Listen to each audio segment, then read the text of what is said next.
the old.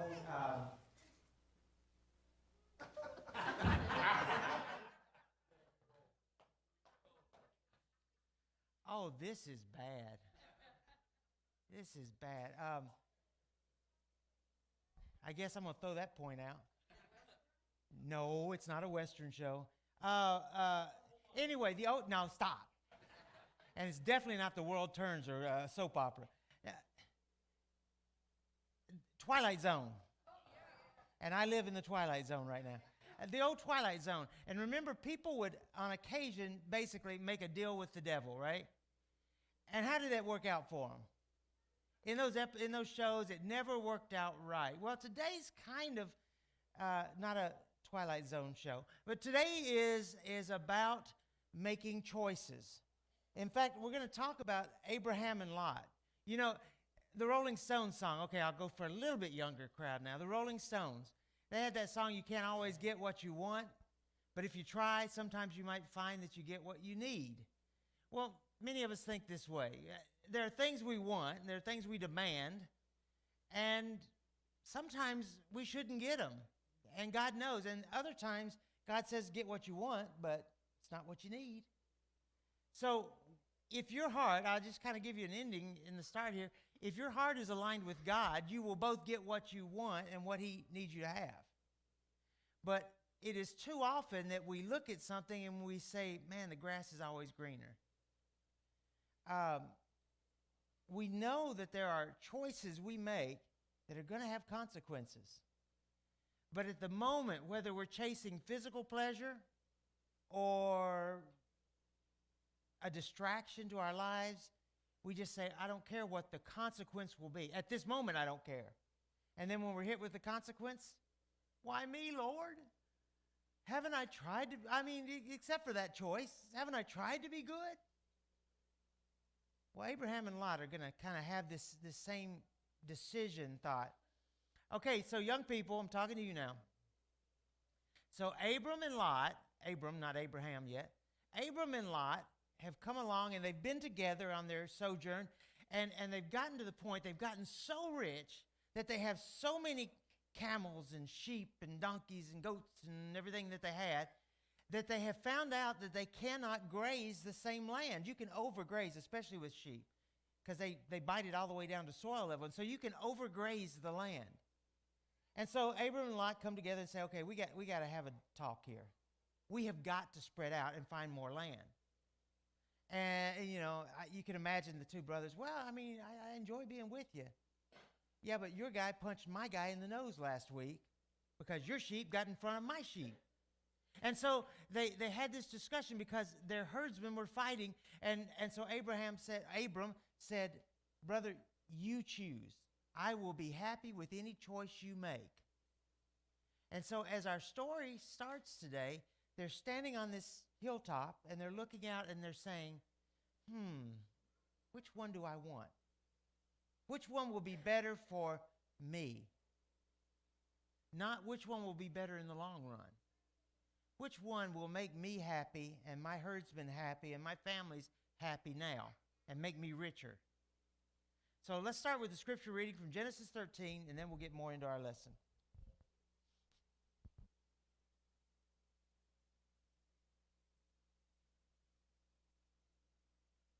Just in case you missed the quiz, Jeff is officially old. So Abraham went up from Egypt to Negev, and he and his wife and all that belonged to him, and Lot with him. Nay, Abram was very rich in livestock, silver, and gold. And he went on his journeys from Negev as far as Bethel, to the place where his tent had been at the beginning between Bethel and Ai, to the place of the altar which he had made there previously. And there Abram called on the name of the Lord. Now Lot, who went with Abram, also had flocks and herds and tents, and the land would not support both of them living together, for their possessions were so great that they were not able to remain together. And there was strife between the herdsmen of Abram's livestock and the herdsmen of Lot's livestock. Now the Canaanites and the Perizzites were living in the land at that time. So Abram said to Lot, "Please let there be no strife between you and me, nor between my herdsmen and your herdsmen, for we are relatives. This is the entire land not before you? Please separate from me. If you go to the left, then I will go to the right, and if you choose the right, then I will go to the left."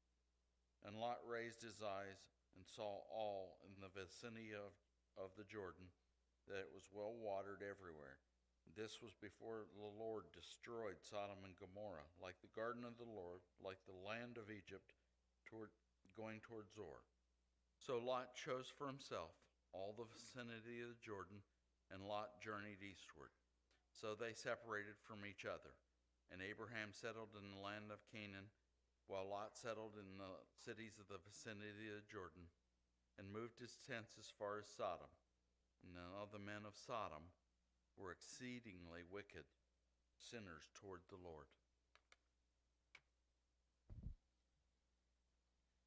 Okay, so the first lesson we learned today is the preacher always gets the last word. And I'm younger than him. Just saying. Okay, so as we read this, as they're making the choice, we have to make an assumption that Lot knew the cities of Sodom and Gomorrah were evil, because they had such a reputation that I think it's a fair assumption he knew that if I go there, those are going to be an issue. Those cities are going to be an issue. But we also see this. You notice the Canaanites lived there and the Perizzites lived there. Abram and Lot don't consider that there are other people living in those regions, which tells me that they are believing this about themselves and their lives. We are in God's camp, therefore we have the right to go do. Now, I'm not saying we should be militant as Christians and say, "I've decided I like your house, rich man, I'm going to take it." No, that's not what he's saying. But he's saying, I know that if I live in the Lord, when I go and I do, I will be blessed. When I'm outside the Lord, there is going to be corruption and danger. I might still be blessed because I do good in a land full of bad, but the temptation to do bad usually overwhelms the desire to do good. Isn't it easier to do bad things? Isn't it easier? Isn't it easier when you're with a group of coworkers and they start talking ugly about somebody to you to join in? I mean, I'm not proud, but I freely admit when I was surrounded by soldiers who use bad language, I started using some bad language because I wanted to fit in. And we do that at school. We do that at university. We do that in our jobs. And then we try to come on Sunday and correct our language. I had about an hour-long phone call with somebody wanting some counsel, and the person probably spent more time apologizing for their bad language in our conversation than they did giving me the issue that I could help give them counsel for. It was so annoying. I just said, you know what? Instead of apologizing to me, stop saying those words. They could not help themselves. They could not help themselves. So it's easier to be tempted to do wrong than it is to stand fast and do right. And so having too much can sometimes cause conflict in our lives. And we all think that we would be just, man, I could do so much good. I've had the thought, boy, if I bought a ticket and won that $1 billion lottery, I could do great things for God. How many people that win the lottery wind up bankrupt? Because they get that much money and they just go crazy, and all of a sudden, wait a minute, I bought a $10 million yacht. You mean it costs $1 million a year to upkeep it? Well, I don't have that long term. Now I got to sell the lot for $500,000. Now what do? You know, they just spin until they realize it's out of control and they have nothing. Having too much is not always a blessing. There can be conflicts from blessing. Abram and Lot were in constant conflict because of the physical blessings they had. And although the two brothers seem to be good with each other right now, the conflict is within their herdsmen. And so long term, that's going to be a problem. They had tons of money. They had tons of flocks. They had tons of servants. They had everything, but it put a strain on the land. verse 6 says, their possessions were so great that they could not continue to live together. I mean, again, many times we just think more is better. If I had more money, if I had more time, if I had more friends, I would be a happier person and at peace. But rarely is that the case. With more money and more time comes more temptation. We tend to put joy on hold until we reach a goal that we want to achieve. I was somewhere the other day as a barber shop with Liam, and the guy was watching. It's a YouTube host that does a advice for men. And apparently he's very unfavorable to women. But he gives advice to men. And a young man called and says, well, I intend to get married and settle down. And he said, when? He said, when I get my first $1 million. And the guy said, well, what are you doing to reach that goal? Where do you work now? And it was something like McDonald's. And he said, guess what? You're not going to reach $1 million working at McDonald's. Have you gone to college? No. Now you've just put your goal further away. Well, but I think I have a possibility in entertainment or something. That's like saying, when I was in high school, I thought I'd be a professional basketball player by now. Problem was I was short and fat. Didn't happen. No. He's trying to base all of his goals on something that was already unachievable for 99.99% of the country. He wasn't thinking about, I should have joy in what God has blessed me with at this moment. Now, I have a house. We have cars. We have children. We have grandchildren. I still have my mom. I am blessed beyond reason. I have a church family that I love. Now, I know a lot of preachers even that look at an audience and hate where they're at, hate what they're doing for different reasons. And so they purport to preach the gospel, but they're miserable themselves. I'm happy. I don't need a ton of money. I have love and family and God. That's enough for anybody. So we often pursue, say, a job promotion. But what comes with a job promotion? More responsibility, more employees to manage, more work, more overtime, less family time, more marital strife. You see where I'm going? It's a circle of from joy at the promotion to misery at the home life. So conflict can arise from having too much. So the question to you first is, and this is a self-evaluation lesson, question is, are you pursuing something right now that could cause conflict with family or friends or church later on down the road? Why do you think you need this possession? Why do you think you need this reward? Or I guess you need more possessions. I was on antihistamines. I was on drugs when I typed the lesson. So anything you see does not count against me today. And that was just yesterday that I corrected everything, all the mistakes I'd made earlier in the week. Anyway, what makes you think you must have this? I'm going to tell you right now. On the outside, you can look wonderful. And if you are sitting there today thinking you will fool everyone with your smile and your God bless yous, but you have something going on in your heart, God sees it, knows it, and is not fooled by it. You fool me. I'm easy. I'm gullible. But you can't fool God. I'm not going to get into details, but I had an issue within the family of someone that looked like everything was perfect on the outside. And now it came crashing down, and the whole family knows that everything was rotten at the base. And so in an instant, your life can be ruined when you pursue the wrong things to get more. So we need to learn to value people over our possessions. I would rather be homeless. Well, I'd rather be living in a tent anyway, but I'd rather be homeless and have my family than have a mansion and not have my children and grandchildren. Value people over possessions. Abraham would rather not be with Lot than to be at odds with his brother. I don't want to fight you.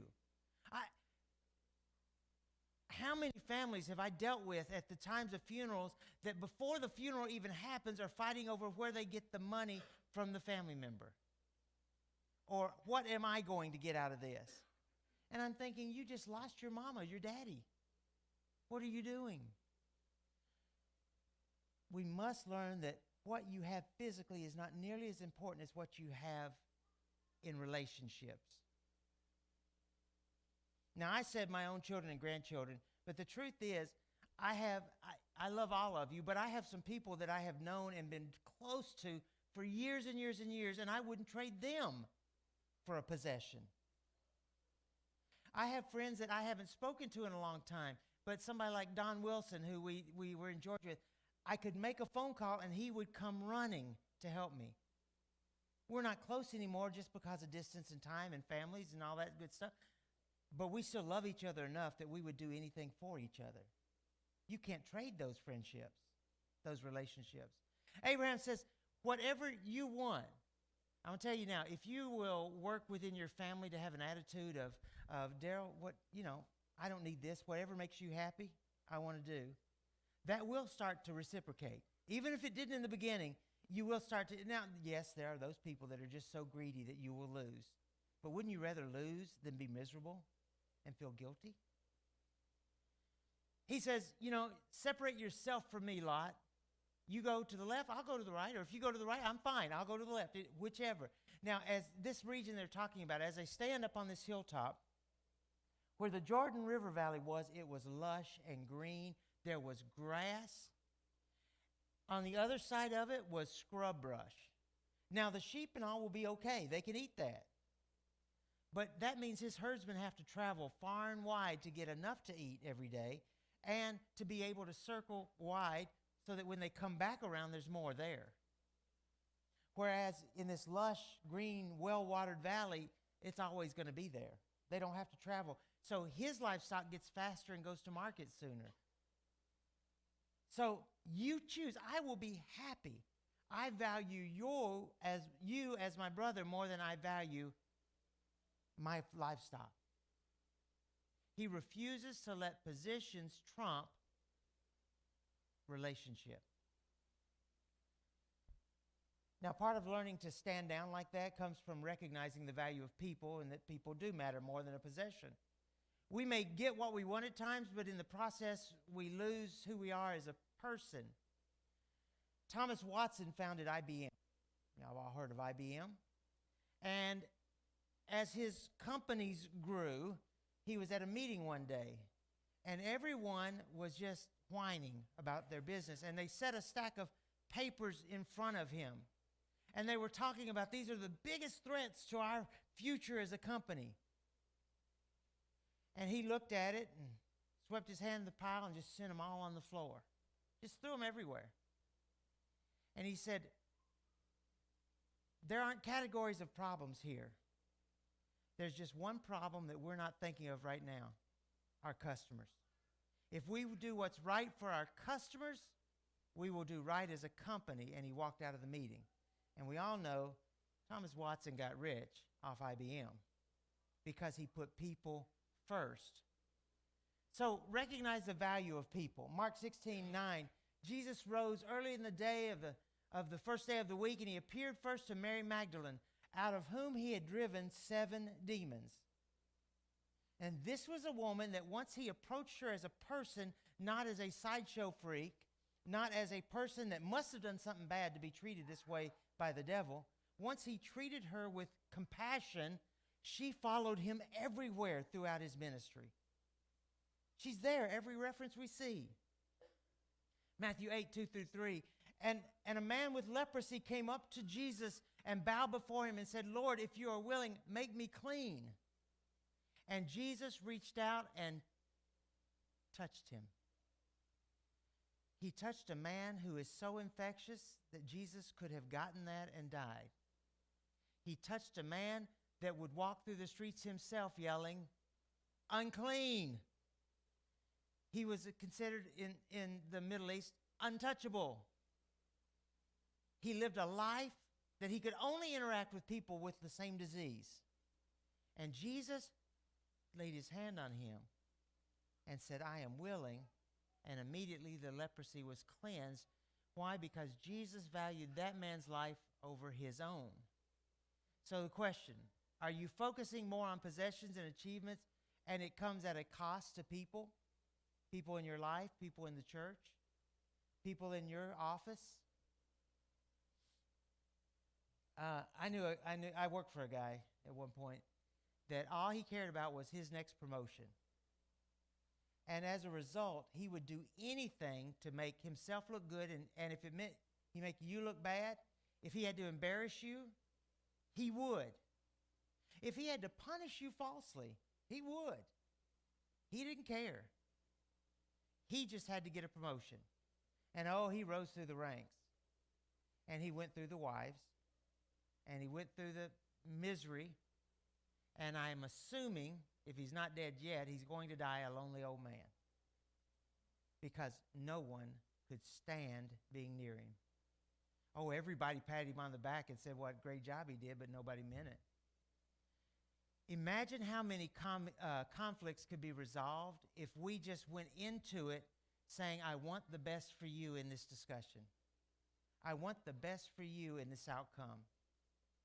And I will do anything to preserve our relationship. What do I have to do? Not what do you have to do to meet me halfway. What do I have to do to meet you? And then we need to learn the danger of greener grass. Lot chose the greener grass. It was lush and fertile and beautiful, and it drew his attention over there immediately. And he's thinking, ka-ching, I'm going to make it. I'm going to be great. The writer says in there, now this was before Sodom and Gomorrah were destroyed. So we know the time frame. And we're getting an indication already, a few verses ahead, that there is a danger in this decision for Lot. There's a choice he's making. Now, Abraham says, I don't care which land I get, because in Abraham, we know his life, we know his mindset. He's going to say, I'll avoid those areas if that's where I am. I will tell my people, on payday, you do not go into those cities. We'll go somewhere else and buy our goods. He doesn't care. The beauty of the land is not what appealed to him. The beauty of a relationship did. So what it appears good in that moment can wind up bringing us great harm. We have to stop the grass is greener thought process and turn to what is best for my soul and my family and my life before everything else. Allison and I chose where we were going to live because of the nearness of congregations. And boy, we had a bunch to choose from where we settled. And we visited congregations. Our thought was, could we go? Adam Gerber one time looked at a job and said, I can't go to that job because there is no church anywhere in a commutable distance, and I don't want to be there. We have to look at jobs saying, what will do the best for my soul in the future? So looking at the grass is greener thing can cause a lot of pain and misery. Have you ever seen a dumb cow that sees a little bit of grass on the roadside and keeps sticking their neck up against the electric fence because they got to have that grass? And they get zap, zap, zap, and they know it's going to hurt. It doesn't matter. I'm going to do it anyway. I'm going to try to get through that hole in the fence.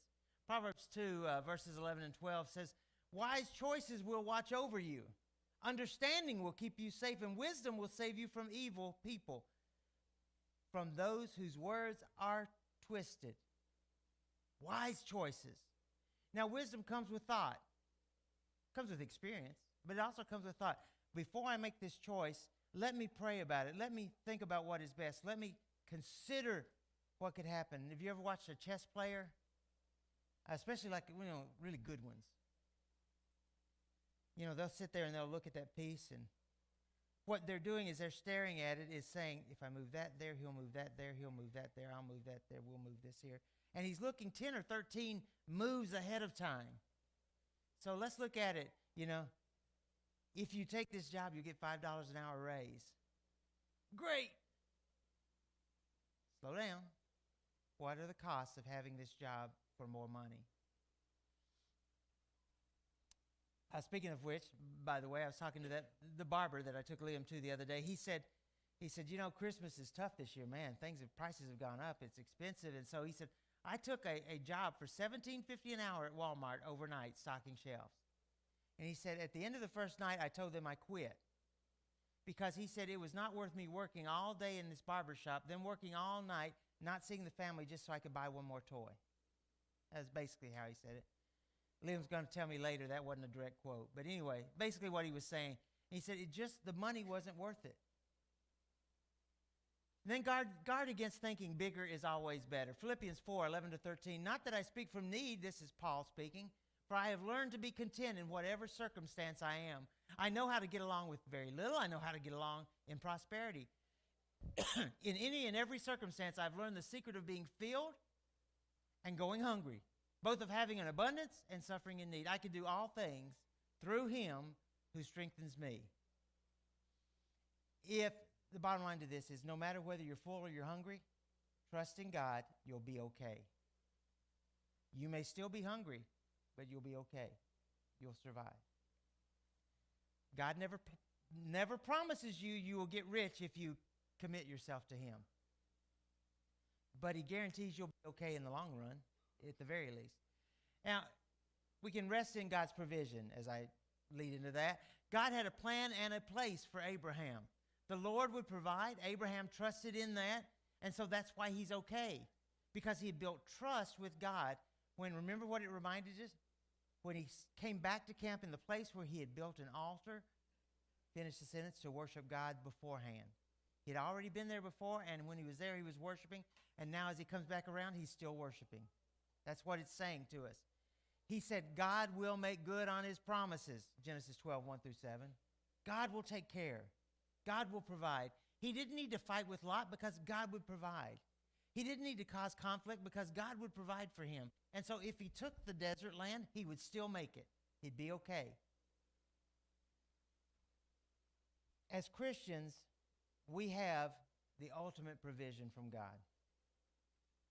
We don't necessarily own the best piece of land to farm in the county, but we have a person in the form of Jesus. He gave his son for us. Jesus died for us. And he rose again to secure his promise to us, to secure that place with him forever. That is why I can be content in my life, because Jesus came, he died, he rose, and he's coming back again to get me. He will not forget me. He will not leave me. Jeremiah 29:11-14, for I know the plans that I have for you, declares the Lord. They're plans for prosperity, not for disaster, to give you a future and to give you hope. Then you will call upon me and come and pray to me, and I will listen to you. And you will seek me, and you will find me when you search for me with all of your heart. I will let myself be found by you, declares the Lord, and I will restore your fortunes and gather you from all the nations and from all the places where I've driven you, declares the Lord. I have a plan for you, and I will take care of you. And I will bring you home, says God Almighty. I have a plan for you. Insert name here. You know, many of us took the oath of enlistment in the military. I state your name here. And there's always the one idiot that says, I state your name here. You know, he was the guy that became the KP person forever the rest of his military career, washing dishes and peeling potatoes. But anyway, the rest of us said our name. So I, and then put your name here. I, Jeff, know that God has a plan for me. And I, Jeff, know that God will come and get me again because he loves me. And he doesn't want bad things in my life. He doesn't want me to live in fear that my wife will leave me. He doesn't want me to live in fear that the police are going to come and arrest me. We had a foster child that grew up in such a bad situation that when he heard a police car down the street from us, he ran and jumped behind the couch and hid. And he's yelling, police, you know, everybody hide from actually he said police, I think it was, but everybody hide. And he told us later, I'm trying to sit him down, I said, buddy, we live in such a way we don't need to be afraid of the police. It's okay when the police come. They're our friends. They help us. We're supposed to hide when the police come. Well, we don't need to hide from God because he is our buddy. He's our father. He's our friend. He's here to save us and protect us. Do you have Do you have a belief that God has a place for you? Romans 8, we know that that God causes all things to work together for good for those who love him, to those who are called according to his purpose. For those who he foreknew, he predestined to become conformed to the image of his Son, so that you would be the firstborn, or he would be the firstborn among many brothers and sisters. We can rest content in Jesus Christ, that God pre-planned it, he foreknew you, he wants you, he adopted you. How about Deuteronomy chapter 30, verses 19 through 20? I call heaven and earth to witness against you today that I have placed before you life and death, the blessing and the curse. So choose life in order that you may live, you and your descendants, by loving the Lord your God and by obeying his voice and by holding close to him. For this is your life and the length of your days, so that you may live in the land which the Lord has sworn to your fathers, to Abraham, Isaac, and Jacob, to give them. Heaven and earth witness that God is good for his word. You can believe him. You can trust in him. So a few final thoughts. When we choose God, he provides you the life he always wanted. He always wanted for you. When you choose easy, you get the life you chose, but it might not be the life you need. Might not be best for you and your family. You don't have to get your way to solve conflicts. God can teach you a better way to solve conflicts. God has a better way for you.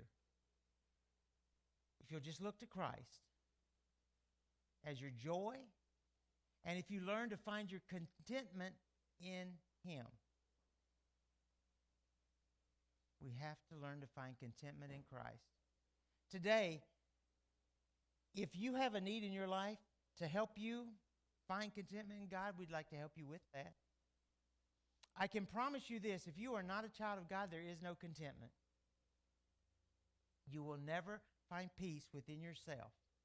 You might find temporary happiness. You might find temporary wealth, but you will never be content in the knowledge of, I know what happens next in my life. I don't know the hour of my death.